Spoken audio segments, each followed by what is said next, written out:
And only Russia deserves to be blamed for this. Stopping Putin now is cheaper than trying to protect every port and every ship from terrorists with sea drones. Stopping Russia now is cheaper than wondering who will be the first to create a simple drone carrying a nuclear warhead. Oh, what's up, everybody? I hope you're doing good. It's a beautiful day. Thank you very much for stopping. You are appreciated. My name is Zack. You want to know about the continent? You're at the right place. Hey, watch this video till the end. Surely we're going to see you tomorrow again. There is no doubt about that. Let's go. Dear leaders, dear friends, and all those who can become our friends, because you want safety and peace just as much as we do. Today, no one but ourselves can guarantee security. Only strong alliances, only strong partners, and only our own weapons. The 21st century isn't much different from the past. If a nation wants peace, it still has to work on weapons. It's sick. But that's the reality. Not international law, not cooperation. Weapons decide who survives. Excellencies, you know perfectly well international law doesn't work fully unless you have powerful friends who are truly willing to stand up for it. And even that doesn't work without weapons. It's terrible, but without it, things would be even worse. There are no security guarantees except friends and weapons. No Ukrainian choice this kind of reality. And knowing our people, they would have chosen a different priority. Ukrainians are peaceful people, but they are people who want to live freely in their own independent country. That's why we invest in defense. For many nations, there is simply no other way left. Nations can speak about their pain from stages like this, but even during bloodshed, there isn't a single international institution that can truly stop it. That's how weak these institutions have become. What can Sudan or Somalia or Palestine or any other people living through war really expect from the UN or the global system? For decades, just statements and statements. And even everything happening in Gaza remains without a way out. Even now, Syria, after all the changes, still has to appeal to the world to ease the sanctions that are choking its economy. It has to ask and wait. Syria deserves stronger support from the international community. And as Russia's war against my country goes on, people are still dying every week. Yet there is no ceasefire because Russia refuses. Russia abducted thousands of Ukrainian children, and we have brought some of them back. And I thank everyone who's helped. But how long will it take to bring all of them home? Childhood slips away faster than adults are able to help. Look at Israel. Nearly 2 years have passed and hostages still haven't been freed. They must be freed, but even that still hasn't happened. And for years, there have been no real answers to other threats, either chemical weapons and famine used as a weapon. Last year, at this assembly, I warned the world about the risk of radiation disasters, especially due to Russia's occupations of our Zaporizhzhia nuclear power plant, the biggest in Europe, but nothing's changed. Nothing's.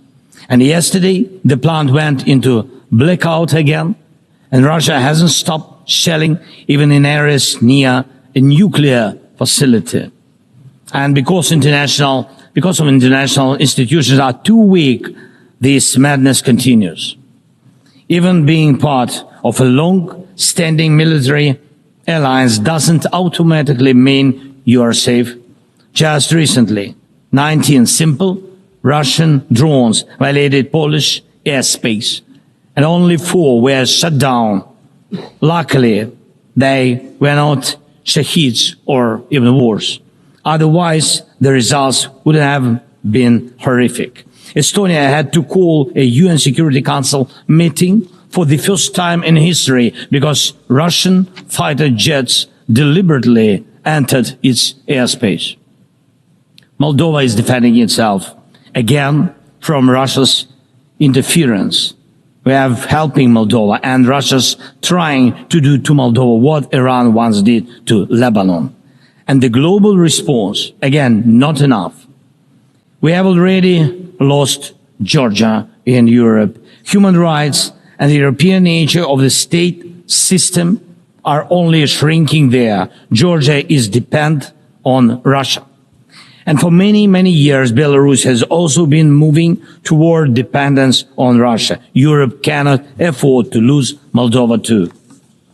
It's important to remember how the world once ignored the need to help Georgia after Russia's attack, and how the moment was missed with Belarus. How Moldova must not be lost. And for Europe, supporting Moldova's stability is not costly, but failing to do so would come at a much higher price. That's why the EU needs to help Moldova now with funding and energy support, not just words or political gestures. We must not forget about protecting the rights of people and the rights of nations in regions where these rights are under threat. The UN Charter and the Universal Declaration of Human Rights must apply everywhere. But the Taliban in Afghanistan dragged a whole country back into the dark ages. Cartels in some Latin America countries are more powerful than the government there. This is all about collapse of international law and the weakness of the international institutions. And so it's about the rise of weapons. Weapons decide who survives. Excellencies, yesterday President Trump stood right here in this hall, and God saved him from a murder attempt during the campaign. A shot was fired from a rifle, and just a fraction of an inch saved his life. Just days ago, President, along with hundreds of thousands of Americans, honored the memory of Charlie Kirk. Sadly, his life was cut short by a bullet. Once again, violence with a rifle in hand. We also mourn the Ukrainian woman, Irina Zarutska. She was brutally killed with a knife here in America, the very country where she was seeking refuge from Russia's war. And almost every day when we open the news, we see headlines about violent attacks happening all around the world. Most of it is done with weapons. People are already used to, but weapons are evolving faster than our ability to defend ourselves. Now, there are tens of thousands of people who know how to professionally kill using drones. Stopping that kind of attack is harder than stopping any gun, knife, or bomb. This is what Russia has brought with its war. It used to be that only the strongest countries could use drones because they were expensive and complex. Now, even simple drones can fly thousands of kilometers. War tech doesn't care about geography anymore. It's now reshaping it. Just recently, airports in Europe had to shut down because of drones. Authorities couldn't even say what kind of drones they were, who sent them, or from where. Last week, North Korea announced the test of a tactical strike drone. That means even countries with limited resources can now build weapons that are dangerous to their neighbors. Ukraine and nations like Saudi Arabia know all too well how dangerous Iranian attack drones are. But what happens when all the types of drones become available, even to small terrorist groups or cartels? The world moves too slowly to protect itself, and weapons move fast. Now companies are already working on drones that can shoot down other drones, and it's only a matter of time, not much, before drones are fighting drones, attacking critical infrastructure and targeting people all by themselves, fully autonomous and no human involved, except the few who control AI systems. Dear leaders, we are now living through the most destructive arms race in human history, because this time includes artificial intelligence. And if there are no real security guarantees except friends and weapons, and if the world can't respond even to old threats, and if there is no strong platform for international security, will there be any place left on Earth that's still safe for people? We need global rules now for how AI can be used in weapons, and this is just as urgent as preventing the spread of nuclear weapons. We need to restore international cooperation, real working cooperation for peace and for security. A few years from now might already be too late. 10 years ago, war looked different, and no one imagined that cheap drones could create dead zones, areas stretching for dozens of kilometers where nothing moves, no vehicles, no life. People used to imagine that only after a nuclear strike. Now it's drawn reality. Mass-produced, simple drones, and without AI yet.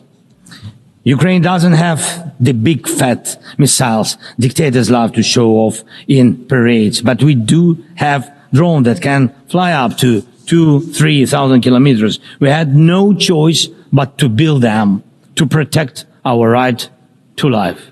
Control over the sea used to depend on having a big navy. Ukraine doesn't have a big fleet, but we succeeded. In the Black Sea, we pushed what's left of the Russian navy into remote base. And we did it with sea drones. That's how we protect our ports and maritime trade routes, because Russia has left us no other choice. And our Spiderweb operation, when cheap drones destroyed or damaged dozens of expensive Russian strategic bombers, became a real example for special forces around the world of what new weapons can do to old systems. These very Russian bombers attacked our cities. And none of this would have happened if Putin had not started this full-scale aggression, full-scale war. And every year that this war goes on, weapons become even more deadly.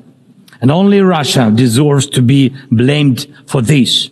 Dear leaders, to protect lives, Ukraine builds underground schools and underground hospitals. To protect lives, we have to spend more on protecting power stations from drone and missile attacks than on building sports facilities or cultural infrastructure.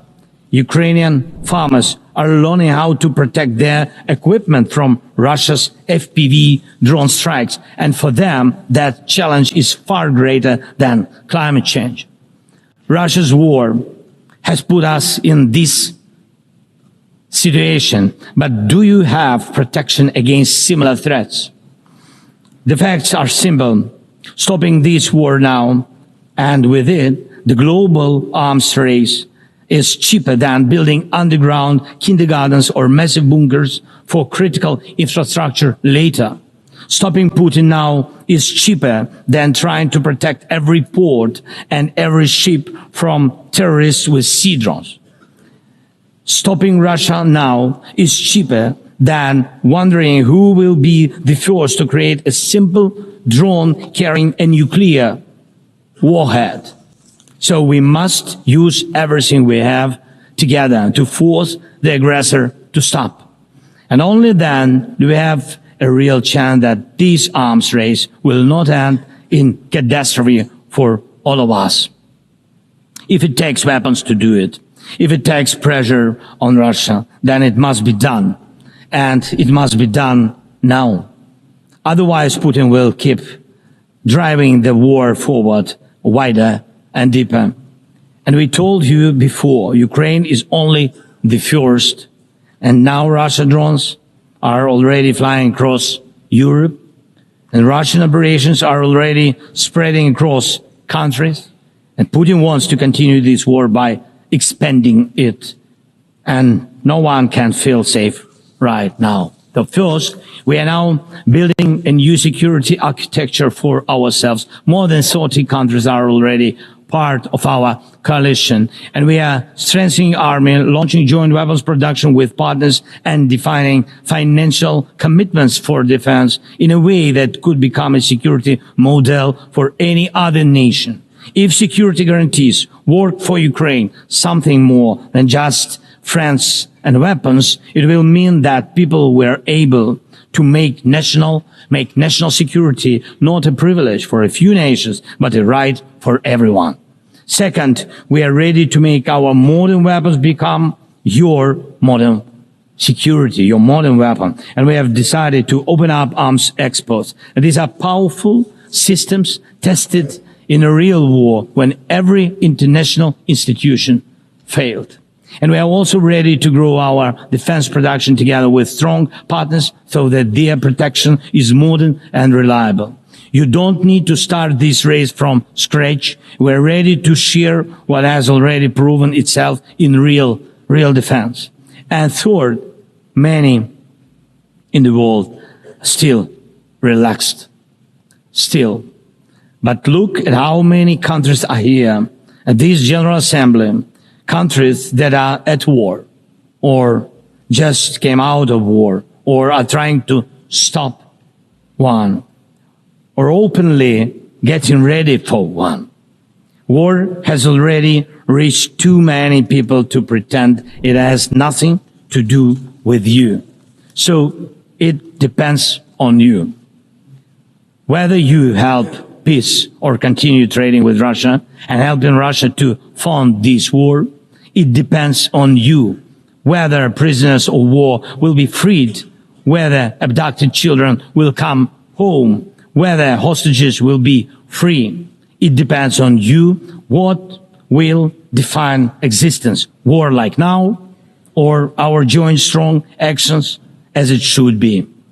Yesterday we had a good meeting with President Trump, and I also spoke with many other strong leaders, and together we can change a lot. Of course, we are doing everything to make sure Europe truly helps. And of course, we count on the United States. I appreciate the support we are receiving. Yes, much depends on the G7 and G20, but